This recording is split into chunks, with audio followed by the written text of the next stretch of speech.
Penetramos o mais espaçoso aposento da casa, onde uma senhora, de aspecto juvenil, repousava, abatida e insone. Moça de 25 anos, aproximadamente.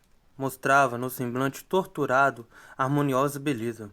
O rosto delicado parecia haver saído de uma tela preciosa. Todavia, a suavidade nas linhas fisionômicas contrastava a inquietação e o pavor nos olhos escuros e o abandono dos cabelos em desalinho. Ao lado dela descansava outra mulher, sem o veículo físico. Recostada num travesseiro de grandes dimensões, dava a ideia de proteger a moça indiscutivelmente enferma. Contudo, a vaguidão do olhar e o ralo obscuro de que se cercava não nos deixavam dúvida quanto à sua posição de desequilíbrio interior. Conservava a destra sobre a medula alongada da senhora, vencida e doente, como se quisesse controlar-lhe a impressão nervosas. Os fios cinzentos que lhe fluíam da cabeça, à maneira de tentáculos de um polvo, envolviam-lhe o centro coronário, obliterando-lhe os núcleos de força. Indiferentes ambas à nossa presença, foi possível observá-las atentamente, identificando a posição de verdugo e de vítima. Arrancando-nos da indagação silenciosa em que nos demorávamos, Clarencio explicou. A jovem senhora é Zulmira, a segunda orientadora deste lar, e a irmã, desencarnada, que presentemente lhe vampiriza o corpo, é Odila, a primeira esposa de Amaro e mãezinha de Evelina, dolorosamente transfigurada pelo ciúme que a se recolheu. Empenhada em combater aquela que considera inimiga, imanta-se a ela, através do veículo perispirítico, na região cerebral, dominando a complicada rede de estímulos nervosos e influenciando os centros metabólicos, com o que lhe altera profundamente a paisagem orgânica.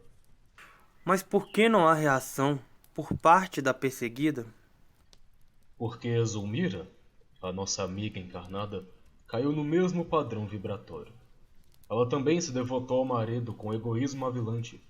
Amaro sempre foi pai afetuosíssimo. O matrimônio anterior deixou-lhe um casal de filhinhos, mas o pequeno Júlio, formosa criança, há 8 anos, perdeu a existência no mar. A segunda mulher nunca suportou sem mágoa o carinho do genitor para com os órfãos de mãe. Revoltava-se, choramingava e doía-se constantemente, diante das menores manifestações de ternura paternal, entrelaçando-se por isso mesmo com as desvairadas energias da irresignada companheira de Amaro, arrebatada pela morte.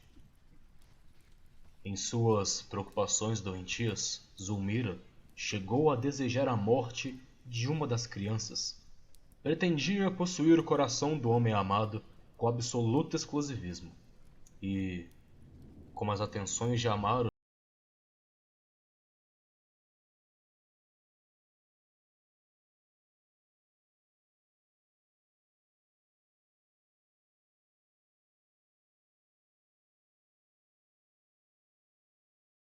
permitindo ao Petis mais ampla incursão nas águas.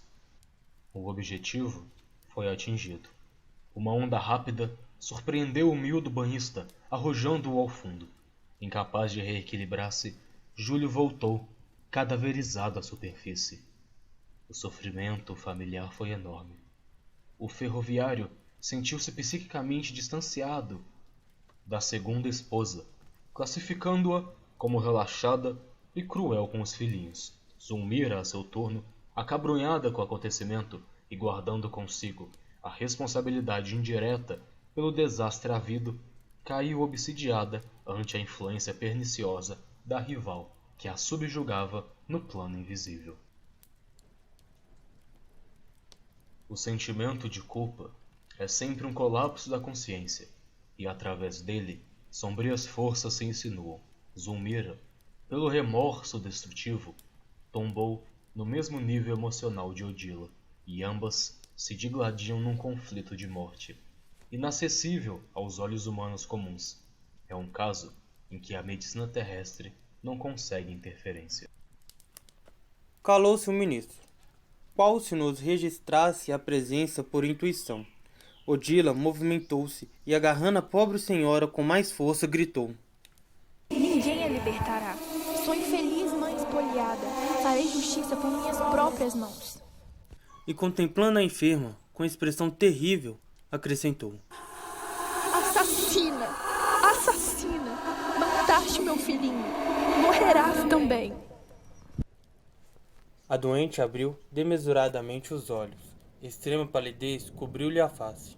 Não ouvia as palavras da adversária que lhe era invisível, mas envolta na onda magnética que a enlaçava, sentiu-se morrer. Clarencio afagou-lhe a fronte e disse: Pobre moça.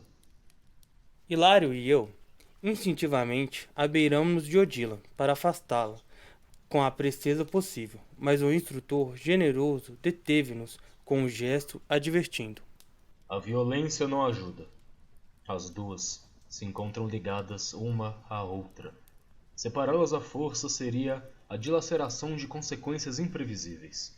A exasperação da mulher desencarnada pesaria demasiado sobre os centros cerebrais de Zulmira, e a lipotimia poderia acarretar a paralisia, ou mesmo a morte do corpo. Mas então, como extinguir essa união indébita? Não será justo afastar o algoz da vítima? Aqui, o quadro é diverso. Na esfera carnal, a cápsula física é precioso isolante das energias desequilibradas de nossa mente. Entretanto, em nosso plano de ação, no problema que observamos, essas forças desbordam ameaçadoras sobre a infortunada mulher, cujo corpo pode ser comparado a uma lâmpada de fraca receptividade, sobre a qual seria perigoso arremessar uma corrente superior à capacidade de resistência a que se enquadra. A inutilização seria completa. Que poderíamos fazer? Precisamos atuar na elaboração dos pensamentos da infortunada irmã que tomou a iniciativa da perseguição. É imprescindível dar outro rumo à vontade dela, deslocando-lhe o centro mental e conferindo-lhe outros interesses e diferentes aspirações. E não podemos começar exortando-a? Talvez, assim de momento, não pudéssemos ou não soubéssemos. A preparação é indispensável. Nada custa uma conversação de censura. Sim, uma doutrinação pura e simples seria cabível. Contudo, não podemos esquecer que a organização cerebral da vítima permanece excessivamente martelada. Nossa intervenção no campo espiritual de Odila deve ser envolvente e segura para evitar choques e contra-choques, que repercutiriam desastrosamente sobre a outra. Nem doçura prejudicial, nem energia contundente. O instrutor dirigiu piedoso olhar às duas mulheres e prosseguiu: A questão nesta casa surge realmente melindrosa. É necessário buscar alguém que já tenha amealhado na alma bastante amor e bastante entendimento para conversar com o poder criador da renovação. Contamos em nossas relações com a irmã Clara. Rogaremos o concurso dela. Modificará Odila com seu verbo coroado de luz, inclinando-a ao serviço da conservação própria. Por agora, de nossa parte, somente nos é possível a dispensação de algum alívio e nada mais. Recomendou a Eulália que assistisse Evelina para o refazimento psíquico de que a menina necessitava, e em seguida aplicou recursos magnéticos sobre Zulmira, em passes calmantes, de longo curso. Qual se fosse brandamente anestesiada, a enferma passou de irritação à serenidade, e pareceu dormir aos olhos do esposo, que chegaram de mansinho, acomodando-lhe os travesseiros.